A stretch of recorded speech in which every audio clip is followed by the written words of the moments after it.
Hi everyone.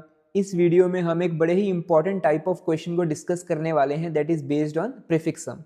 सो आज हम जो लॉजिक डिस्कस करेंगे it will be directly applicable on various other problems based on sum of a सब array.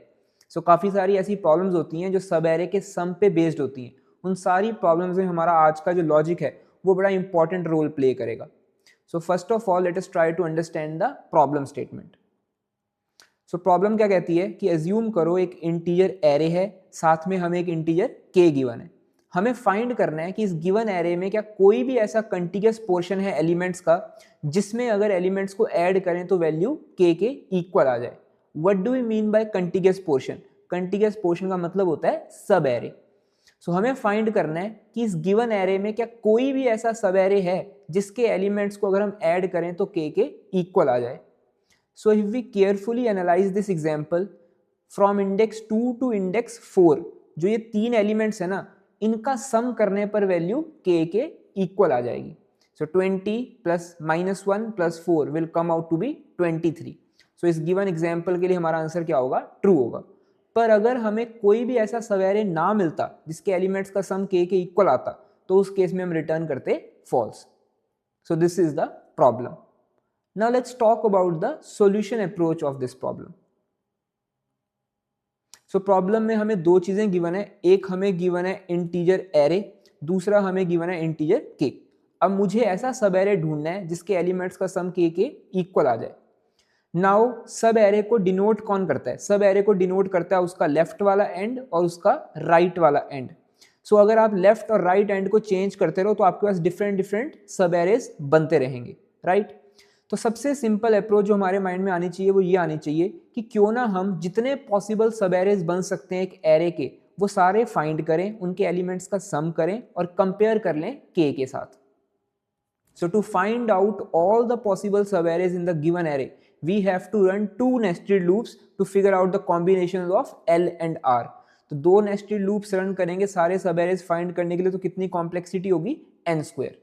और हर सब एरे के लिए फिर मुझे उसके एलिमेंट्स का सम भी करना होगा। सो अगेन n कॉम्प्लेक्सिटी वहां पर भी आ जाएगी। So overall complexity will be n cube. So to find out all the possible subarrays and then to sum the elements of each subarray and compare it with the given value k, the overall complexity will be cubic. Now the important question that we should ask ourselves is कि क्या अभी तक हमने जो patterns या concepts पढ़े हैं उनमें से कोई पैटर्न हम अप्लाई कर सकते हैं इस क्वेश्चन को एफिशिएंटली सॉल्व करने के लिए? क्या हमने कोई भी ऐसा पैटर्न पढ़ा है जिसमें हम एक सब एरे के सम की बात करते हो? The answer is yes. अगर आपको याद होगा प्रीफिक्स सम पैटर्न में हमने एक बड़ा इंपॉर्टेंट कंसेप्ट पढ़ा था दैट वाज कि एक गिवन एरे के अंदर अगर आपको L से लेकर R इंडेक्स तक की जो रेंज है उसके सारे एलिमेंट्स का सम फाइंड करना है। So that is same as prefix sum till R index minus prefix sum till L minus 1 index.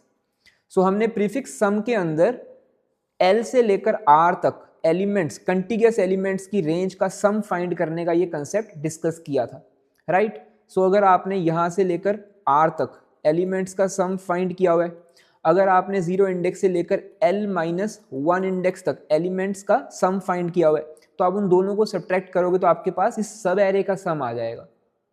So now we have to somehow use this concept and figure out efficiently कि क्या हमारे given array में कोई भी ऐसा सब array exist करता है जिसके एलिमेंट्स को अगर हम ऐड करें तो किसके इक्वल आ जाए? के इक्वल आ जाए। Now let's try to build an idea to solve this problem efficiently using this concept. So हमारे पास एक एरे है और हमारे पास एक इंटीजर के है। हमें प्रीफिक्स सम को यूज करके ऐसा सब एरे ढूंढना है जिसके एलिमेंट्स का सम के इक्वल आ जाए, राइट? सो अगर हम ध्यान से देखें हमारी प्रॉपर्टी को, so let me rewrite that property. Sum of elements from L index till R index is equals to prefix sum till R index minus prefix sum till L minus 1 index. अब यहां पर देखते हैं कि हमें सोचना कैसे है। अगर हम एक एक करके लेफ्ट टू राइट इस एरे में हर एक इंडेक्स पे जाएं, सबसे पहले 0 इंडेक्स पे, फिर फर्स्ट इंडेक्स पे and so on till any random index, let us से ith इंडेक्स पे। सो हम एक एक करके इस एरे के हर एक इंडेक्स पे जाएं और ये चीज़ सोचें कि मतलब ये चीज पता करें कि क्या कोई भी ऐसा सब एरे एग्जिस्ट करता है जो कि उस ith इंडेक्स पे एंड हो रहा हो। अब वो कहीं से भी स्टार्ट हो, वो नहीं हमें सोचना। अगर हम हर इंडेक्स पे जाएं लेफ्ट टू राइट और ये सोचें कि क्या कोई भी ऐसा सब एरे है जो कि उस पर्टिकुलर इंडेक्स i पे एंड हो रहा हो जिस पे अभी हम हैं, और जिसके एलिमेंट्स का अगर हम सम करें तो किसके इक्वल आ जाए, k के इक्वल आ जाए। That is what we need to think. So again repeating, हमें लेफ्ट टू राइट एक एक करके हर एक इंडेक्स पे जाना है और ये चीज फाइंड करने का पता करना है कि क्या उस इंडेक्स पे जिस पे अभी हम हैं कोई भी ऐसा सब एरे एंड हो रहा है, एंड जिसके एलिमेंट्स का सम करने पर क्या आ जाए, k आ जाए। This is very important. Now क्योंकि हम लेफ्ट टू राइट ट्रेवर्स कर रहे हैं तो मैं हर एक इंडेक्स तक पहुंचते पहुंचते क्या करूंगा, वहां तक का प्रीफिक्स सम भी हमेशा नोट करके रखूंगा। So let's do one thing. Instead of I, let's consider this as R index, क्योंकि हम इस इंडेक्स को सब एरे का एंड मान रहे हैं। So let us consider it as R. So now because we are traversing the array from left to right, तो जब हम R इंडेक्स पे पहुंचेंगे तो वहां तक का हमने प्रीफिक्स सम भी कैलकुलेट कर लिया होगा। और अब मुझे एक और चीज पता है कि जिस सब एरे की मैं बात कर रहा हूं उसके एलिमेंट्स का सम क्या आना चाहिए, k आना चाहिए। सो एक बार हम इन दो चीजों को इस इक्वेशन में डालते हैं। हमें इस वाली टर्म की वैल्यू पता है, दैट इज k, राइट। हमें क्योंकि हम r इंडेक्स पे हैं तो हमें prefix sum till r index भी पता है। So now let's rewrite this equation. Now can we say that prefix sum till r index minus k मतलब हमारे l से लेकर r तक जो रेंज है उसका sum, is equals to prefix sum till l minus 1 index. हम बिल्कुल कह सकते हैं हमने क्या किया, हमने बस इस इक्वेशन को रीअरेंज किया, राइट। सो अब हमारे पास r इंडेक्स तक का प्रीफिक्स सम है, हमारे पास हमें ये पता है कि हम जिस सब एरे को फाइंड कर रहे हैं उसके एलिमेंट्स का सम कितना है, हमें ये दोनों चीज पता है। अगर हम इन दोनों को सब्ट्रैक्ट करें तो हमारे पास जो वैल्यू आएगी that must denote sum prefix sum. जो भी हमारे पास सब्ट्रैक्ट करने के बाद वैल्यू आएगी वो किसी ना किसी प्रीफिक्स सम को ही डिनोट करनी चाहिए, राइट। अब क्योंकि हम लेफ्ट टू राइट ट्रेवर्स कर रहे हैं तो हमने ऑलरेडी लेफ्ट वाले सारे इंडिसेस का प्रीफिक्स सम निकाल लिया होगा। एज्यूम करो कि आपने वो प्रीफिक्स सम कहीं ना कहीं स्टोर करवा लिया। अब आप आर इंडेक्स पे पहुंचे, यहां तक का जो प्रीफिक्स सम आया है उसमें से आपने क्या किया, k को सब्ट्रैक्ट किया। अब जो वैल्यू आएगी उसे चेक करो, क्या वो वैल्यू किसी पीछे वाले प्रीफिक्स सम के इक्वल है या नहीं। अगर है, इसका मतलब आपको ऐसा सब एरे मिल गया जिसके एलिमेंट्स का सम किसके इक्वल है, k के इक्वल है। So this is the overall idea to solve this problem using prefix sum in efficient time complexity. So अब एक काम करते हैं, हम एक एक्चुअल एग्जाम्पल लेते हैं और इस लॉजिक को और अच्छे से समझने का ट्राई करते हैं। So this is the example. इसमें हम left to right zero index से स्टार्ट करेंगे, हर एक इंडेक्स पे जाएंगे और एक चीज फाइंड करने का ट्राई करेंगे कि जिस भी इंडेक्स पे अभी हम हैं क्या उस इंडेक्स पे एंड होने वाला कोई भी ऐसा सब एरे है जिसके एलिमेंट्स का सम क्या हो, k के इक्वल हो, right. And in that we will use prefix sum. So we will start from zeroth index and we will calculate the prefix sum. Prefix sum find करने के लिए हमने एक और कंसेप्ट पढ़ा था, that was prefix sum till any index i is equals to prefix sum till i minus 1th index plus ith element. इसमें एक बेस केस होता है कि जब भी i 0 होगा, मतलब अगर आप 0th इंडेक्स तक का प्रीफिक्स सम फाइंड करने का ट्राई करोगे, so that will be same as the 0th index element. Therefore इस केस में 0 इंडेक्स तक का प्रीफिक्स सम कितना आ जाएगा, 10। अब हर इंडेक्स तक का प्रीफिक्स सम निकालने के बाद हमने क्या करना है, यहां पर देखो। सो अगर आप एक इंडेक्स पे हो, वहां तक का आपने प्रीफिक्स सम फाइंड कर लिया है और आपको ये निकालना है कि क्या उस इंडेक्स पे एंड होने वाला कोई भी ऐसा सब एरे है जिसके एलिमेंट्स का सम किसके इक्वल हो, k के इक्वल हो। So prefix sum till that index में से आपको k को सब्ट्रैक्ट करना है, जो वैल्यू आएगी उस वैल्यू को चेक करना है कि क्या उस वैल्यू वाला कोई और ऐसा प्रीफिक्स सम है करंट इंडेक्स के लेफ्ट में। अगर तो है then you have found the sub array, अगर नहीं है तो आपको अपने लॉजिक को कंटिन्यू करना है, अगले इंडेक्स पे जाकर सेम चीज करनी है। सो हमारे 0th इंडेक्स तक का प्रीफिक्स सम कितना आया, 10 आया। सो अब यहां पर हम एक और कॉलम बनाते हैं, that is prefix sum minus k। So 10 में से 23 को सब्ट्रैक्ट करेंगे तो कितना आएगा, -13 आएगा। क्या जीरो इंडेक्स के पीछे कोई भी ऐसा और इंडेक्स है जहां तक का प्रीफिक्स सम -13 के इक्वल हो? The answer is no. Zero index के पीछे कोई और इंडेक्स एग्जिस्ट ही नहीं करता। So now we will move to the next index. So first index तक आ गए हम। अब फर्स्ट इंडेक्स तक का प्रीफिक्स निकालने के लिए we will apply this logic. So हमें फर्स्ट इंडेक्स के पीछे तक का प्रीफिक्स सम पता है 10 है। करंट इंडेक्स तक के प्रीफिक्स सम को निकालने के लिए हम उसमें 5 को ऐड कर देंगे।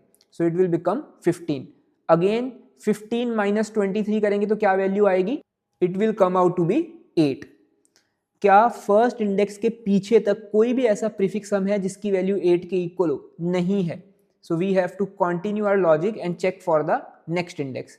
सो सेकंड इंडेक्स पे आए, चेक करेंगे सेकंड इंडेक्स तक का प्रीफिक्स सम क्या है। So current prefix sum that is 15 plus 20। So second index तक का प्रीफिक्स सम कितना हो जाएगा? 35। 35 में से हम k को सब्ट्रैक्ट करेंगे, मतलब 23 को सब्ट्रैक्ट करेंगे तो क्या वैल्यू आएगी? 12 आएगी। क्या अभी तक 2 इंडेक्स के पीछे कोई भी ऐसा प्रीफिक्स सम था जो 12 के इक्वल था? नहीं था। So move to the next index. So third index पे चले गए। थर्ड इंडेक्स तक का प्रीफिक्स सम निकालने के लिए करंट एलिमेंट को पिछले प्रीफिक्स सम में ऐड कर देंगे। So it will become 34। So third index तक का प्रीफिक्स सम आ गया 34। 34 minus 23 it will come out to be 11। क्या कोई भी ऐसा पिछला प्रीफिक्स सम है जो 11 के इक्वल हो? The answer is no. कोई भी ऐसा प्रीफिक्स सम नहीं है। So now move to the next index. So हम फोर्थ इंडेक्स पे आ जाएंगे। फोर्थ इंडेक्स तक का प्रीफिक्स सम निकालने के लिए करंट प्रीफिक्स सम में हम करंट एलिमेंट को पिछले प्रीफिक्स सम में हम करंट एलिमेंट को ऐड करेंगे। सो 4 प्लस 34 इज 38। Now 38 minus 23। सो 38 में से अगर आप 23 को सब्ट्रैक्ट करोगे तो क्या वैल्यू आएगी? 15। सो यहां पर 15 वैल्यू आ गई।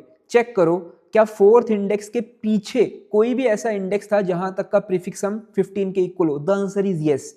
फर्स्ट इंडेक्स तक का जो प्रीफिक्स सम था ना वो 15 ही था। मतलब इस इंडेक्स के आगे से, फर्स्ट इंडेक्स के आगे से लेकर करंट इंडेक्स तक जो एलिमेंट्स हैं उनका सम 100% किसके इक्वल है? 23 के इक्वल है।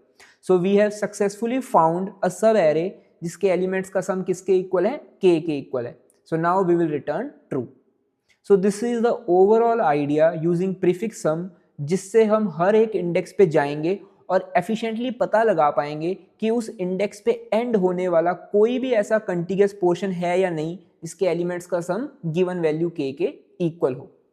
Now let's talk about a very important edge case, that is आप सोच के देखो, अगर आप एक इंडेक्स पे गए और वहां तक का जो प्रीफिक्स सम है वो ही k के इक्वल हो जाता है, in that case also we need to return true, because जो प्रीफिक्स सम होता है वो भी एक सब एरे के सम को ही डिनोट करता है। द ओनली डिफरेंस इज कि वो सब एरे जीरो इंडेक्स से स्टार्ट हो रहा होता है, राइट? बट हमें फर्क नहीं पड़ता कि सब एरे कहीं से भी स्टार्ट हो, हमें तो कोई भी ऐसा अगर सब एरे मिल जाता है जिसके एलिमेंट्स का सम k के इक्वल है, so we need to return true. So keep in mind this very important edge case. Now let's look at the code for this solution. So ये हमने एक सॉल्यूशन डिस्कस किया है। अब इस सॉल्यूशन में हमने यूज किया है हैश सेट को। उसका रीजन क्या है? क्योंकि हम हर इंडेक्स पे जाने के बाद वहां तक का जो प्रीफिक्स सम है उसमें से k को सब्ट्रैक्ट करते हैं और चेक करते हैं कि क्या जो ये वैल्यू है, ये वैल्यू अभी तक के जो प्रीफिक्स सम हम निकाल चुके हैं उनमें से किसी के इक्वल है या नहीं। अब एफिशिएंटली ये सर्च करने के लिए हमने क्या लिया? हमने एक हैश सेट लिया है। सो जब भी हम एक इंडेक्स पे जाते हैं वहां तक का जो प्रीफिक्स सम आएगा उसे हम इस हैश सेट के अंदर स्टोर करवा लेंगे। Okay, so initially prefix some is 0, so we will start from 0th index. We will keep updating the prefix sum based on the value of current element. सबसे पहले हमने हमारे एज केस को check किया कि अभी तक का जो प्रीफिक्स सम आया है कहीं वही k के इक्वल तो नहीं हो गया।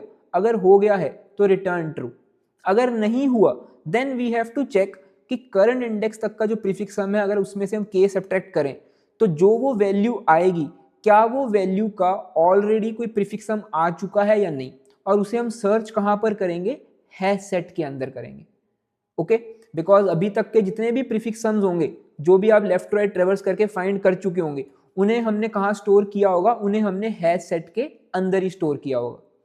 सो अगर तो आपको ये कंडीशन ट्रू रिटर्न करती है so we will also return true, मतलब हमें ऐसा एक सब एरे मिल गया। पर अगर ये कंडीशन आपको फॉल्स रिटर्न करती है, मतलब ये वैल्यू हैश सेट में नहीं पड़ी, सो करंट इंडेक्स तक के प्रीफिक्स सम को आप हैश सेट में डलवाओ और अपनी लूप को कंटिन्यू कर दो। So this is how the logic for finding a सब array with the given sum works in linear time using prefix sum along with hash set. So इसकी जो ओवरऑल टाइम कॉम्प्लेक्सिटी होगी इस logic की वो कितनी होगी, बिग O ऑफ n। पूरी लूप चलने के बाद कोई भी ऐसा सब एरे नहीं मिलता आपको तो आप क्या रिटर्न करोगे, फॉल्स।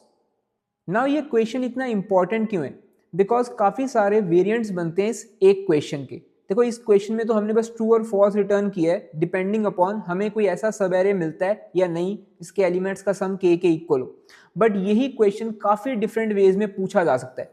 सो एक तरीका क्या है कि आपको एरे गिवन है, ऐसा सब एरे फाइंड करो जिसके एलिमेंट्स का सम k के इक्वल हो। अब आपको ट्रू फॉल्स रिटर्न नहीं करना, अब आपको सब एरे का स्टार्टिंग इंडेक्स और एंडिंग इंडेक्स भी रिटर्न करना है। तो उस केस में आप क्या करोगे, उस केस में आप हैश सेट नहीं लोगे, उस केस में आप हैश मैप लोगे। आप प्रीफिक्स सम के साथ साथ किस इंडेक्स तक का वो प्रीफिक्स सम है वो मैप करके स्टोर करवाओगे अपने हैश मैप में। सिमिलरली आपके पास एक और क्वेश्चन आ सकता है कि काउंट करो आपके एरे में कितने सब एरेज हैं, कितने डिफरेंट ऐसे सब एरेज हैं जिनका सम k के इक्वल है। बिकॉज जरूरी थोड़ी है कि एरे में एक ही ऐसा सब एरे हो जिसके एलिमेंट्स का सम k के इक्वल आए, मल्टीपल हो सकते हैं। तो जितने भी ऐसे हैं उनका आपको काउंट निकालने के लिए भी कहा जा सकता है, राइट। अब उस केस में भी आपका जो लॉजिक है that will be exactly same as this logic. The only difference will be आपको वहां पर हैश सेट की जगह हैश मैप लेना होगा। So there you have to map every prefix sum with the count कि वो प्रीफिक्स सम कितनी बार आया है। Again it is a variant of this problem only. फिर आपसे एक और चीज पूछी जा सकती है कि अगर मल्टीपल सब एरेज हैं आपके गिवन एरे में तो उनमें से लॉन्गेस्ट सब एरे की लेंथ बताओ। So if the array contains multiple subarrays with the given sum, then out of those find the length of the longest subarray। तो वो भी क्वेश्चन में पूछा जा सकता है, राइट। अब उसका लॉजिक भी इसी से डिराइव होगा। The only difference is again hash set की जगह हमें हैश मैप लेना होगा। हर प्रीफिक्स सम को हम इंडेक्स के साथ मैप करेंगे, राइट। सो लॉन्गेस्ट की जगह आपसे शॉर्टेस्ट भी पूछा जा सकता है कि सबसे छोटा वो कौन सा सब एरे है जिसके एलिमेंट्स का सम k के इक्वल आए। So there can be various ways जिससे ये क्वेश्चन पूछा जा सकता है, बट सबका जो लॉजिक है वो आप प्रीफिक्स सम से ही सॉल्व कर सकते हो। So using prefix sum and a data structure based on hashing can be used to solve these problems efficiently. So that's all for this video. Thank you everyone.